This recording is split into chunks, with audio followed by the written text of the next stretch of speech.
welcome to Connected Conversations for Creatives, a place where creatives like you can learn, grow, and connect. I'm your host, Jennifer Carr. Creative expression not only shapes our world, but also heals and defines us. But oftentimes, the questions arise, what is art, and who gets to call themselves an artist? Is it only those trained in the grand halls of academies, or can it also be someone who picks up a paintbrush in a moment of personal upheaval, finding their canvas as a silent confidant? Today, as we discover the real answer to those questions, we'll also uncover the resilience it takes to turn adversity into art and how every creative act is a step towards healing, both for the artist and the world they touch. Our guest today, Rissa August, embodies the spirit of an artist in perhaps the most authentic sense. Despite never formally identifying as an artist, Rissa turned to painting during a profoundly challenging time in her life, after being diagnosed with a tumor at the base of her brain and a rare disease. This new chapter wasn't just about survival, it was about transformation. For Rissa, art became a vessel for healing. Each stroke and color brought her closer to recovery and self-realization. Her works, inspired by Native American culture, began as personal gifts and evolved into pieces cherished worldwide, proving that the value of art lies in its ability to touch lives and evoke empathy and understanding. Moreover, Rissa's journey did not stop at painting. She redefined what it means to live fully by undertaking a remarkable bike ride from Canada to Mexico and later penned a memoir, The Road Unpaved, Border to Border with a Brain Tumor and a Bike. Her story is a testament to the power of human spirit and creativity under pressure. Today, we're diving into these themes with Rissa, discussing what art means, who can be an artist, and how art served as a beacon of hope and recovery for her personally. So, Rissa, thank you for being here and sharing your inspiring story with us. Oh my gosh, I'm so happy to be here. And I love that intro. I sound amazing. I'm pretty sure you are. I mean, if for no other reason, one, you started painting out of nowhere. You rode about a bike forever and a day, like things that any normal person wouldn't be able to do just because they say, I want to do it. So I think you're pretty amazing. Thank you so much. Absolutely. But before we kind of dive into that like incredible side of yourself that the world needs to know about and wants to know about, tell us about the Rissa that other people might not know about. A little bit about your life before your diagnosis. What were your passions and interests then? Ooh, well, that Rissa, who tends to still show up from time to time, she was actually very rigid and stringent. She ran her own very successful wedding and event planning business. And so details and organization were her forte. And everything had to be perfect. Everything had to be just right. And perhaps if it wasn't, maybe it meant failure or not good enough. And that spilled into my personal life with training and overachieving in every way possible. And so there wasn't much leeway for, being relaxed about anything. I feel that deeply. And what's really funny, I didn't know you were a wedding and event planner before all of this. I also spent many years as a wedding and event planner. Oh my goodness. So details, I get it. That rigidity, that scheduling down to the minute, like there is no room for error because so much is riding on it. And it does spill over into the rest of your life. And you're just like, how do you live like that? Like, how did we live like that before? Right. Yes, exactly. And I'd have to say, I probably wasn't always very likable because of it. I didn't understand why other people didn't operate the same way. And so I learned that later on going into the profession I'm in now, but it didn't make sense to me. And so I was pretty hard on other people who fell short of my expectations. Oh, we are soul sisters because let me tell you, Like, yes. And it's so funny that, and I didn't have a significant turn in life necessarily. I've had moments in my life that were big, that were heavy, that were hard, but I can't pinpoint just one where there was a turn. But your life did take a significant turn, right? With a diagnosis, multiple diagnoses, that kind of thing. So maybe tell us about that and describe what went through your mind during that period and how you coped with that. Sure. Yes. So I was training for my second Ironman race. Actually, I'm going to back up a little. Yeah. About 7 or 8 years prior to my diagnosis, I started noticing just things changing in my body, and I didn't understand. I was very in tune with my body. I was an athlete, and like I said, very rigid and routine, like ate very strictly, but things were changing. And I didn't understand why. But they were also kind of nondescript. Weight gain, maybe like joint pain, headaches, fatigue, which could mean anything. And so I would older. Yeah. Exactly. Getting older. I would change my diet, but it wasn't until fast forward 7 years later, I was coming off my second Ironman race, and I couldn't recover. I couldn't get off the couch. I thought it was adrenal fatigue. I had such severe headaches that I was maybe sleeping 2 hours a night.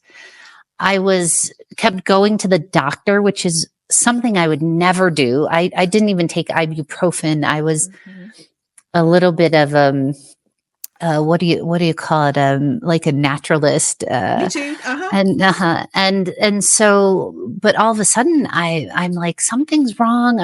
And I'm a researcher. So I was trying to figure it out myself, and I kept coming across thyroid. And so I would go into my doctor's office and say, can you test me again, my thyroid again? And she was like, you're fine. You're an athlete.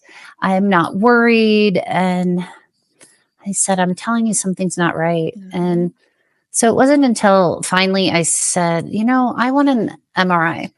And she was like, no, I think you're fine. You don't need one.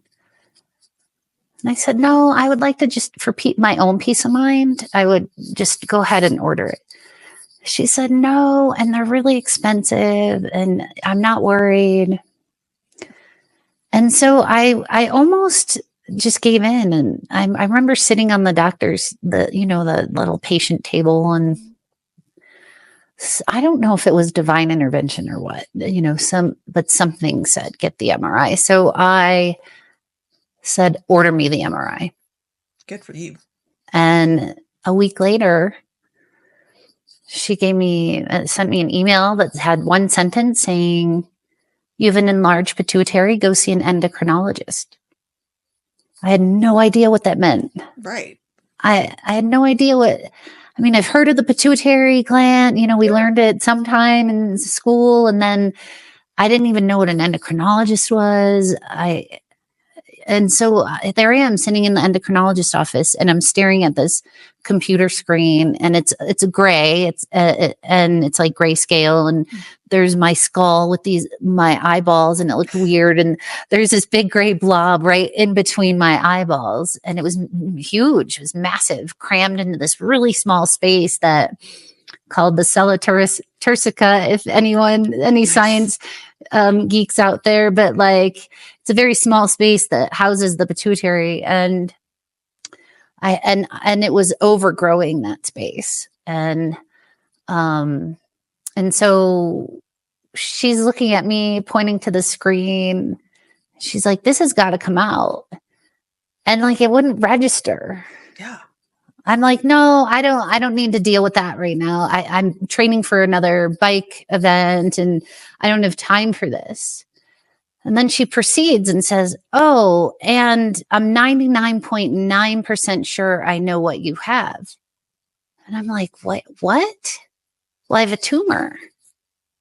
She's like, no, it comes with this rare disease that basically was causing all of those weird changes in my body that I couldn't explain. And so I was in between this place of, no, this isn't me you're talking about. And I knew it. Yeah. I knew it. I knew something was wrong. And I felt so validated in the moment. It still makes me emotional to this day. That moment, the validation. I was like, oh my gosh, I'm not crazy. Yes. And I'm going to just take a little PSA here and say that, especially women, I don't know why, like, it's always, not always, but so many doctors write off what we say. When we say we know there's something wrong with our bodies, we have that intuition for a reason. Like, don't let a doctor, I don't care how much you love your doctor, don't let them bully you or manipulate you into believing there's nothing wrong. Because if you know there's something wrong, you find somebody who will listen and who will react. Like, that's my PSA for the day. Oh, I love that. Yes. Yeah. Get those tests, ask for them, and then get them, demand them if you have to, ask questions, do research, be your own advocate. I can't stress that enough. And I've actually had doctors basically fire me as a patient because I was so demanding with my requests of, and also with my understanding of my body. Yes. You know, okay, if you're not going to listen to what I know to be true in my body, then we're going to not have an easy time. Absolutely. Because they don't know your body like you do. They know what the textbooks tell them to know, so educate yourself, arm yourself, and advocate for yourself. Like, that is something that, for the longest time, because I was raised with a put your good tennis shoes on, like, okay, so, and there's a story behind that. I was a dramatic child. It just is what it is. I think it comes with the creative gene. And I hated taking PE. It's just what it is. Like, I was an athlete, but PE to me I didn't like it. I didn't like kickball. Put me on the softball field, that's fine. But I would do whatever I could to get out of taking PE. And so, but I legitimately tripped and hurt my foot. And this is so like rabbit trailing right now, but that's where we are. And I tripped and my foot, like, it hurt. And I kept complaining that my foot hurt, my foot hurt. My mom would say, just put your good tennis shoes on and go play. You're fine. Because there was no physical evidence that there was anything wrong. And after 2 weeks, my mom said, I'm going to take you to the doctor. And if there's nothing wrong with your foot, you're grounded. And it was like cracked. There was a crack in the side of my foot from where I had twisted my foot funny. And so now we joke. We're like, just put your good tennis shoes on. That's our joke in our family, suck it up, buttercup. Put your but that's the thing. Like, you have to speak out. If there is a problem, speak out, and don't just suck it up, buttercup, because But anyway, I got off topic real hard there. But but I feel like that related actually really well. Yeah. So let's talk about how you kind of coped with the news. I get it, that disconnect. You're like, this is not me. This is not my body they're talking about. This has never been a problem. I have had such control over everything in my life and my physical life and well-being. But then you have to transition through this life-altering news. Eventually you picked up a paintbrush, but what kind of happened in the meantime there? Yes. Well, I remember thinking, oh, okay, well, I'll just get this done and then get on with my life. Oh yeah. I have 6 weeks following brain surgery. I have a 250-mile bike ride. Like, so I'm just going to get this out of the way so that I can get on with my very rigid, life I was living. And I quickly learned that nothing would ever be the same. And I could barely function. I could barely get out of bed. And eventually I made it to the couch. I had these tattered gray sweatpants that I felt like I lived in for 2 years. And I remember I would just lay on the couch in those tattered gray sweatpants, and I would talk about going for a walk, but it felt nearly impossible. And I remember one day thinking, I can't live like this.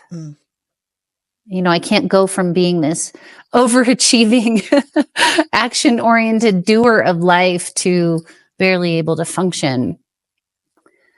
And so that's actually when I decided I need something to strive for, something to live for. And that's when I decided I was going to pull out the old bucket list and I was going to ride my bike coast to coast, which eventually turned into border to border from Canada to Mexico. But before we get there, I had 14 months to train for this big journey, but I needed to start somewhere. And I remember, thinking, well, I can't just sit on the couch. And so I thought, well, I was going through my Gestalt certification at that time, and we were going to be graduating later that year. And I thought, well, I'm going to make gifts for all the people that I'll be graduating with. And I'm thinking, well, what would be useful for their practice? And they do a lot of group work and retreats and stuff. And I've always felt really connected to Native American culture. And I came across the talking stick. And so I just started researching all the different meanings and the pieces of parts and what it stood for. And I started painting. I have friends I wanted to use specific wood, birch wood. And I had friends in New Hampshire that shipped me some birch branches from their property. And my husband at the time helped me cut them and debark them and sand them. And I began painting these, and I would add adornments, and everything had meaning. And I gave them as gifts. And people were like, oh my gosh, you should be selling these. And I began selling them around the world, but I never considered myself an artist or a painter. But I always felt creative in some way. But the true gift in it for me was it gave me that focus.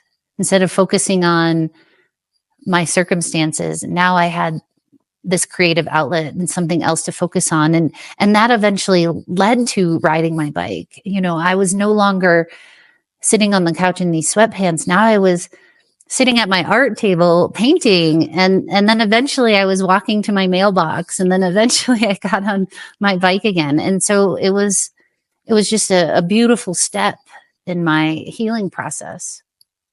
So you were not a painter before this?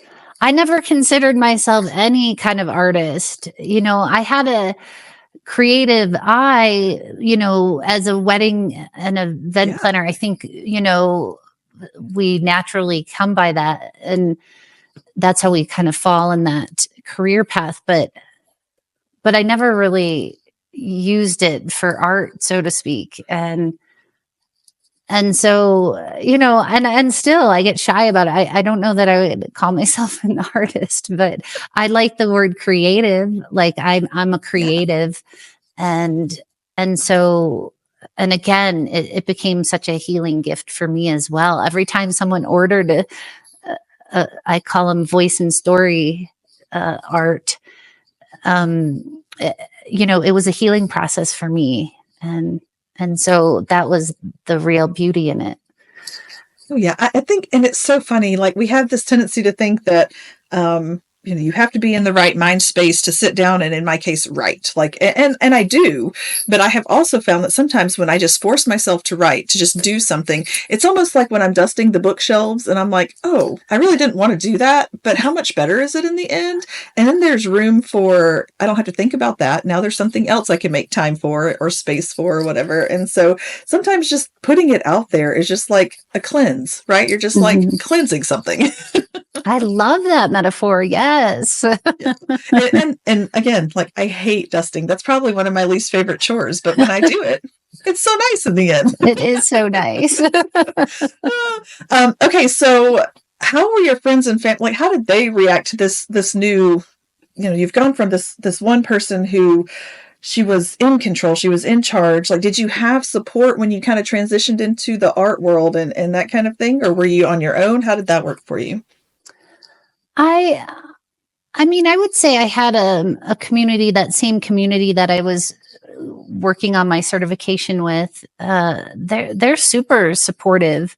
That's awesome. Group of people. And Well, I'll tell you why I Yeah. asked. Let me tell you why I asked. Because sometimes I know that we went through, and our family was a different situation. It was a failed international adoption. We were in country for months, and we came home empty-handed because of some terrible things that we were lied to about on the flip side. Anyway, and so the people that we had while we were there who were surrounding us, our community back home, it changed drastically because we changed drastically when we came home. It was very hard to connect with people on that level. Do you know what I'm saying? So that's why I ask. Those transitions sometimes change who you are so much that the community that you thought you had also changes. Oh my gosh. Okay. Yes. And I felt different. I seriously felt like I woke up in a different body, and even mind. My brain wasn't functioning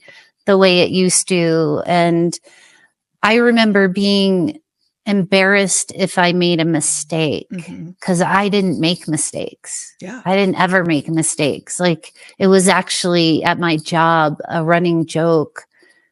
If I made a mistake, oh, well, that's your one for this year. I just, yes, exactly. And so all of a sudden, my cognitive stuff and memory, things were lapsing, and there were gaps, and I would go back to something I was working on earlier and see all these mistakes. And I was like, who wrote that? It just wasn't computing. And so I felt like I was in this foreign body, and I would try to, on the outside, everyone saw me as the same person. And like I said earlier, I was never going to be the same again. Right. Never. But I think initially I was trying to live up to that. Well, I'll show you, I'll still get back on my bike and ride that 250 miles, and I'll still be that one mistake a year person. And it was a process to start letting go of that. I remember my first pieces of art, I would go over, repaint, sand, because I wanted them perfect. And now I'm to the point of there's beauty in imperfection. And so now I don't do that at all. Nice. But it was a process for me. And I imagine many people can relate to this. It's a lonely place, no matter how much outside support you have or encouraging words, or it can feel very lonely at times. It absolutely can. Absolutely. And I think a lot of times, creativity in and of itself, the writer's life or the painter's life, whatever, it can become a lonely journey as well, because it's a solo act, right? Like, you're creating art for yourself, by yourself, that kind of thing. And then you do have to share it with the world, which becomes extremely overwhelming and scary sometimes. Yes. Yeah. There's that expectation that I've placed on myself that I'm presenting you something perfect, which we all know there's no such thing.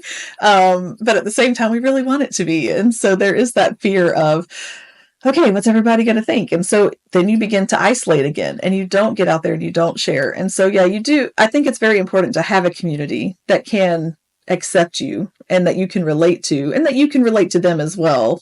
So yeah, community and art go hand in hand. And it's true. And just like beauty is in the eye of the beholder, so is perfection. Yes. I could see something that is so beautiful and perfect to me, and someone else may have a different perspective.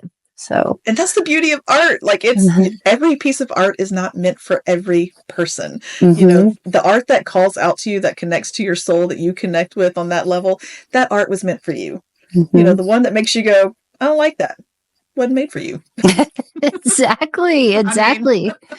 Yeah. I had that same feeling, writing and with my book as well. So, oh yes. Yeah. So, okay, well, before we get to your book, because we need to talk about why you wrote a book.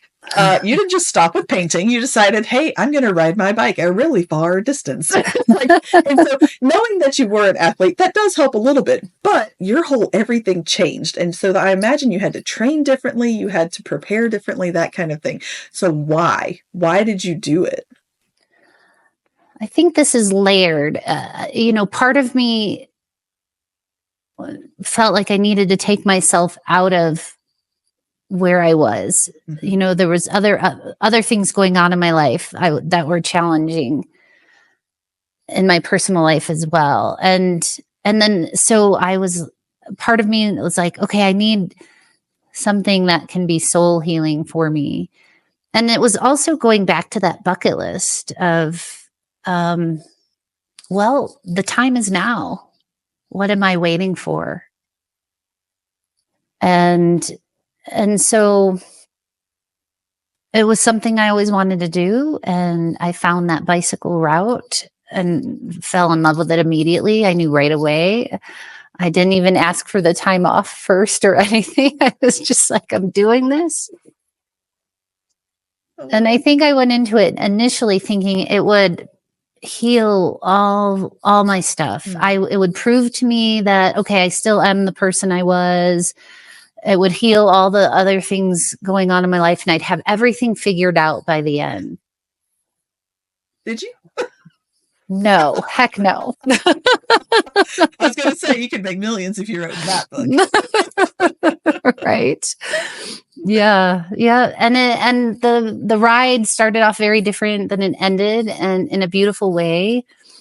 And, I went in with expectations and in that very rigid Rissa that I used to be. And I definitely came out changed. I definitely came out with a whole new perspective, and and it's led me to wonderful things. But the book was also kind of a bucket list thing. I've been thinking of a book for 20 years, and I guess the time had to be right, because I would start and then start writing and then stop, and and then all of a sudden the time aligned, and I started talking to people, and I was like, do you think this would be an interesting story? And they're like, are you kidding?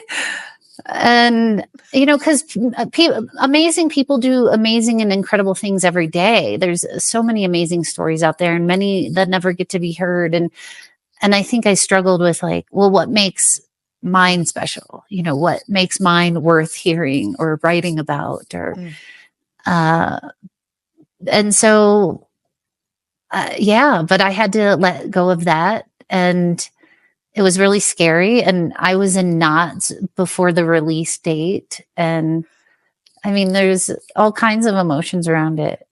Oh, for sure. Absolutely. And clearly writing something like this is probably extremely cathartic. Not just the writing of the bike, but the writing of the book, putting it together. I can't imagine how life-changing that was for you.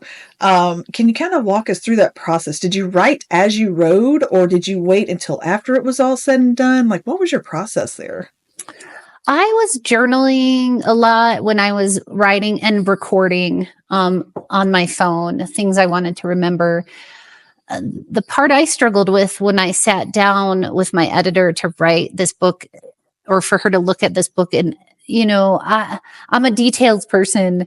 And so I would write all the details that I thought were interesting. And then I would tell her stories of other stuff. And she's like, that's what should be in here. Not all these extra details that nobody needs to hear about. So it was such a weird process. And it was really up and down. It was a love-hate relationship. I almost gave up so many times.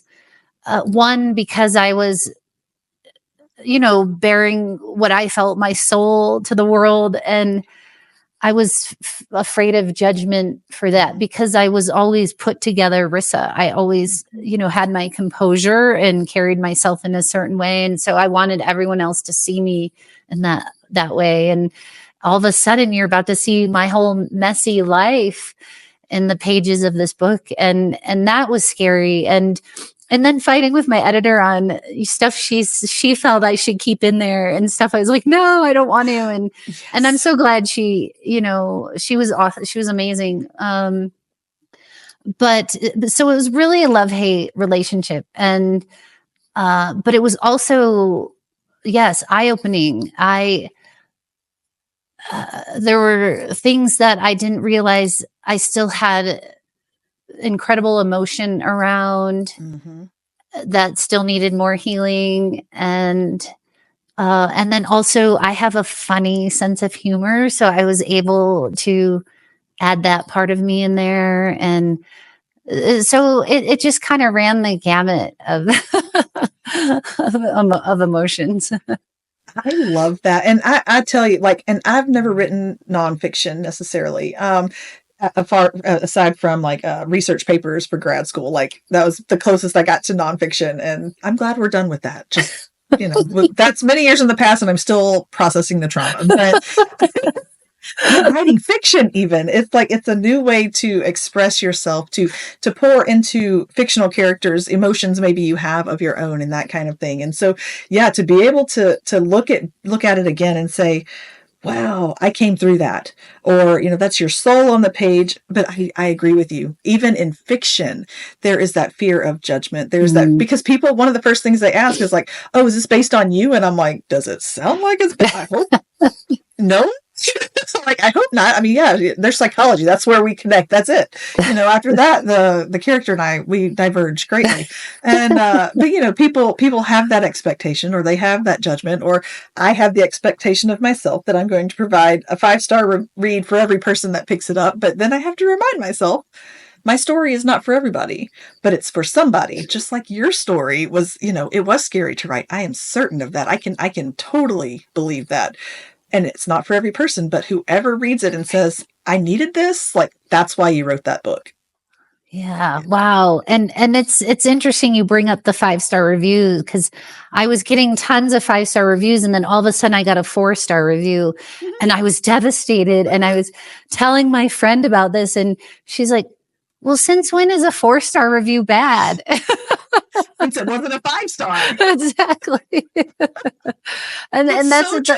And it's the letting go, right? It's the letting go of, you know what? No, I stand behind my story, and it's okay. It'll translate differently for everyone.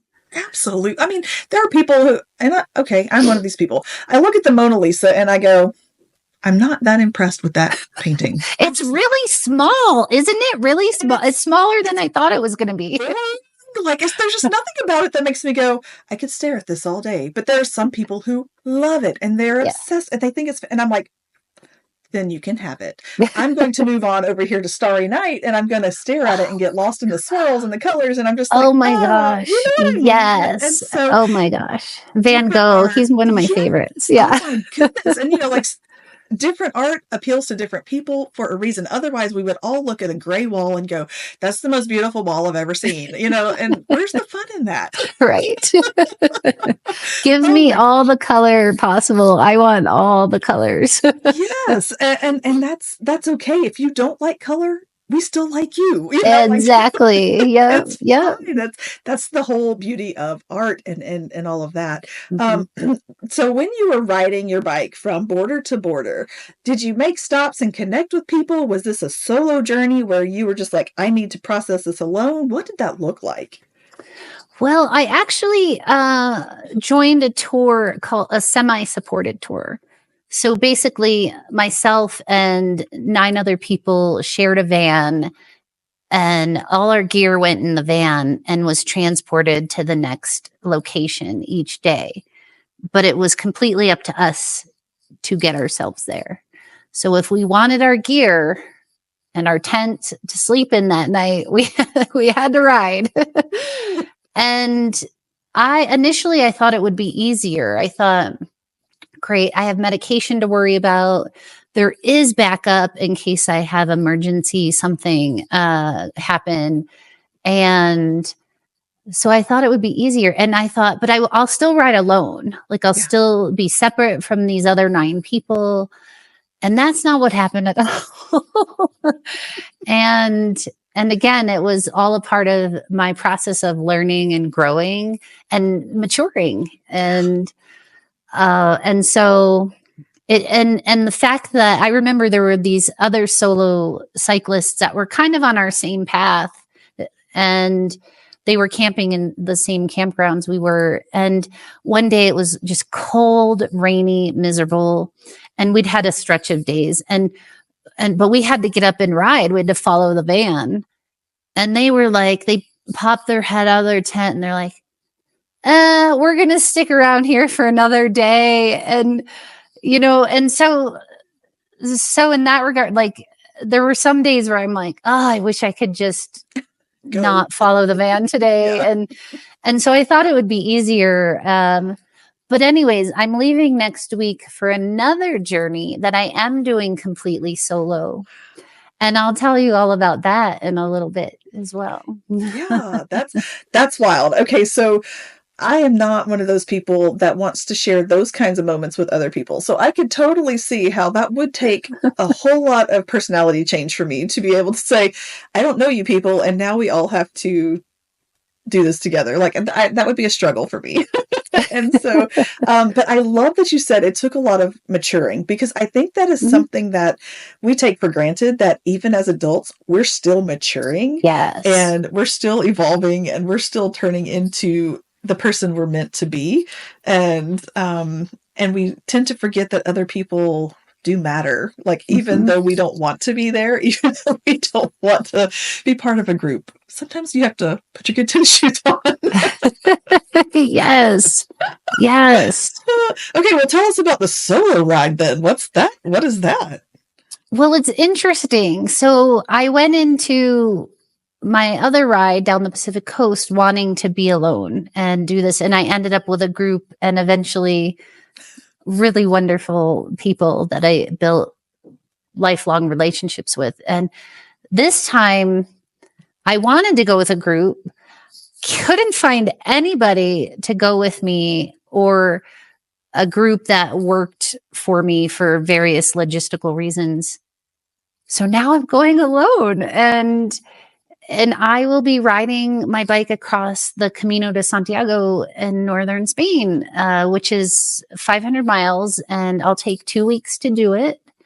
I'll spend about 3 weeks over in Spain, but I'll take 2 weeks to do the ride. And it's completely solo. And I think the scariest part for me is I took French in school, not Spanish. Even if you did, it wouldn't help you a lick over there. I bet you're right. That is hilarious. Well, and I say that from experience. Because the international adoption was in the Dominican Republic, and just because I took Spanish in high school, I was like, no comprendo. And it is a weird feeling. It is this culture shock, and you feel even more alone than just actually being alone. And so do you take anybody with you? Any kind of support? Is it just literally just you? It's just me. Yep. So you are a brave soul. I don't know. Yeah, we'll see. You are. Clearly you are, because you just kind of took what was handed to you, and you're like, we're going to deal with this, and we're going to face it head on, and we're going to do something wild and amazing with it. So I don't discount yourself. And I'm not saying that facetiously. Like that is a bravery that I wouldn't have. Like, I feel pretty brave going to Walmart by myself, I'm just saying. That is brave. That's courageous. Wow. Yes. Yes. Well, it's really a part of I'm determined to live my life to the fullest. I really am. And even if that means sweaty palms, feeling scared, or nervous about things, like it's about living fully for me. Are you going to write another book about it? Maybe. It's looking that way. I thought after this first book, I was like, no way, I'm done. Which I said after my first Ironman as well. I was like, never again. And then I found myself doing another one. So most likely I will be, yes. Right. Which I've already actually started my second book, but most likely this will definitely be a big part of that. I love that. And it is addictive, honestly. Like you write the first one, you're like, that wasn't so bad. And so then you keep doing it and you're like, oh, why didn't I do this sooner? Honestly. Love it. Okay. So we're to the point where we're going to flip the script, and I am done being the host for a little while. And so I'm going to turn the reins over to you and let you just kind of guide the conversation. Okay. All right. Well, let me ask you. Okay. So part of my handle is Rissa Unleashed, like living unleashed, living without constraints into the fullest. And so what does living unleashed look like or feel like for you?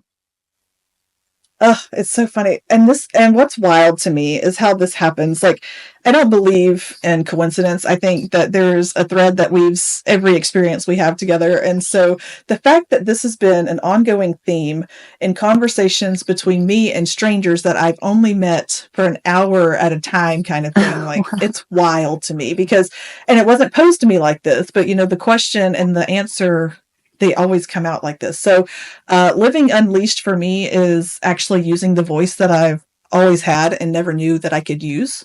And not just for myself, but for, providing it to other people, giving them a platform to use their voice to express themselves and that kind of thing.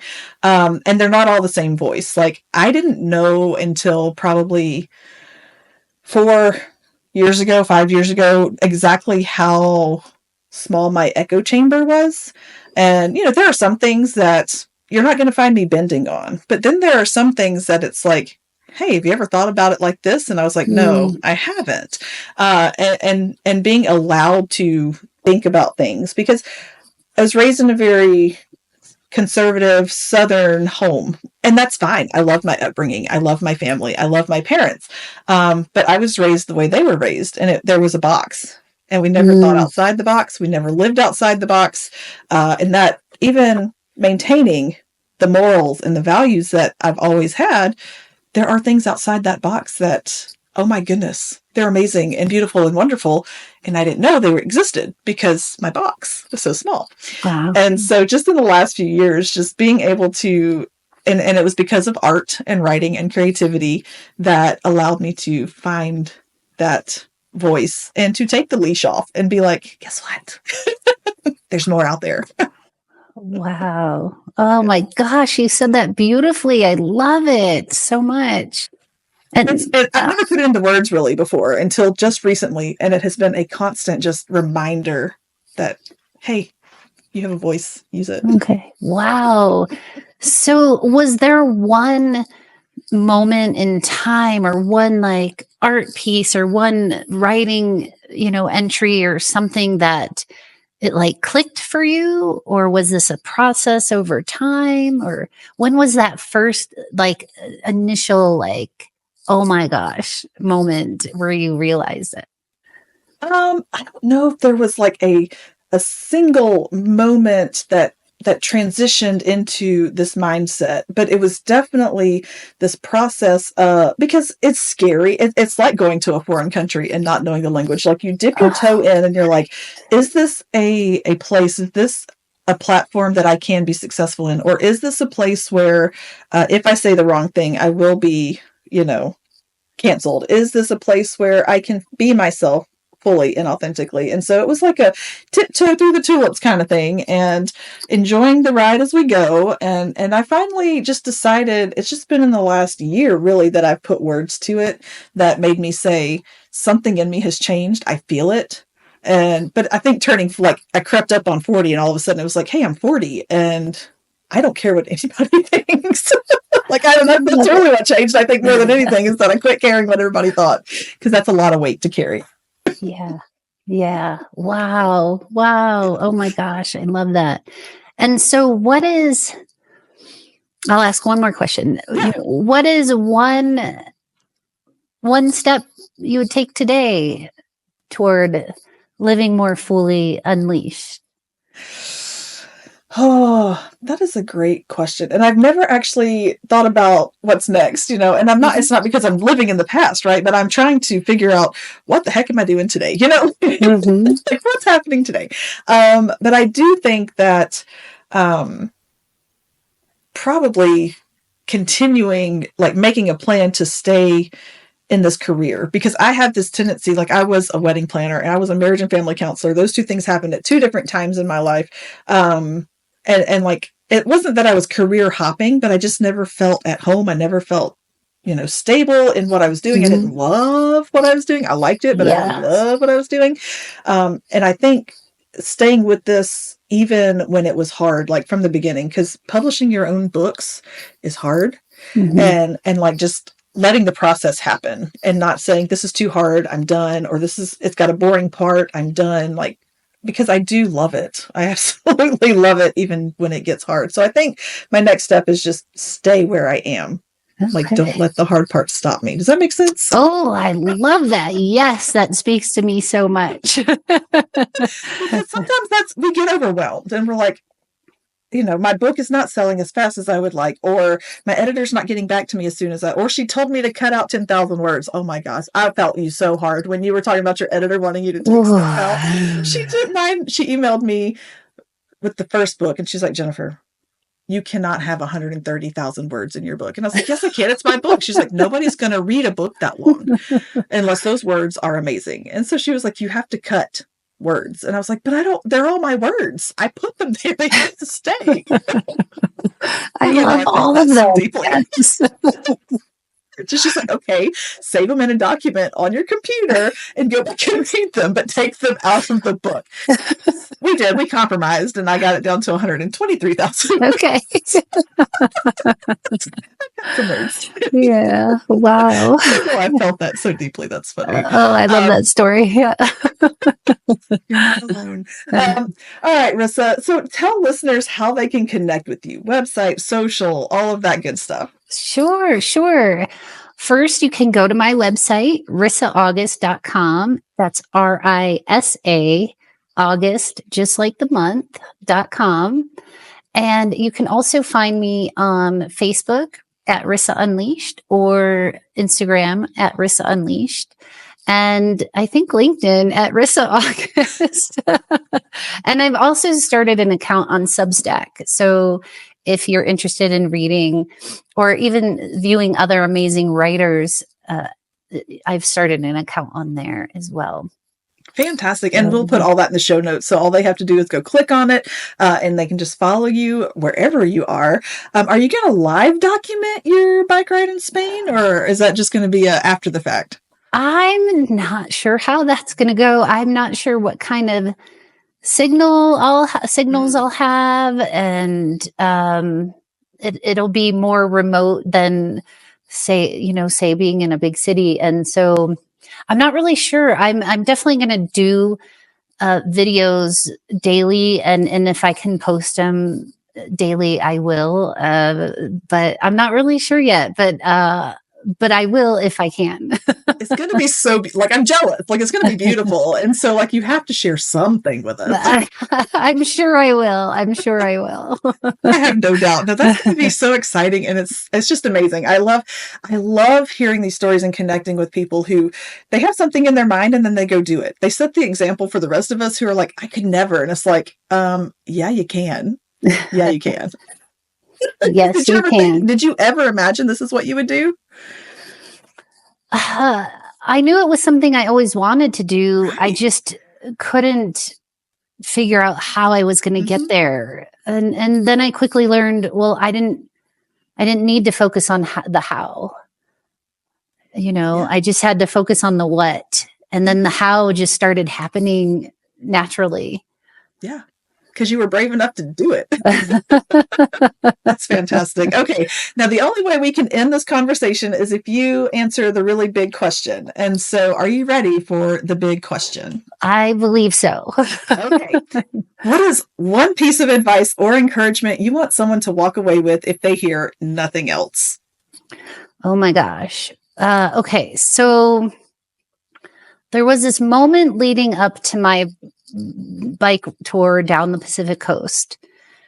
And a doctor said to me in front of a room full of people, I was at an endocrinology conference, and, everyone had my flyers and people knew I was doing this 1,800-mile bike ride. And a doctor said, Well, if I was your practicing physician, I would tell you, you shouldn't do this ride. And for me, that was the fuel I needed. And I said, awesome. I'll see you at the Mexican border. And so my advice to you is don't ever let anyone else put limits on you.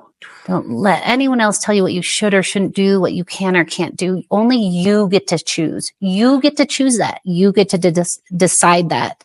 So don't let other people limit you.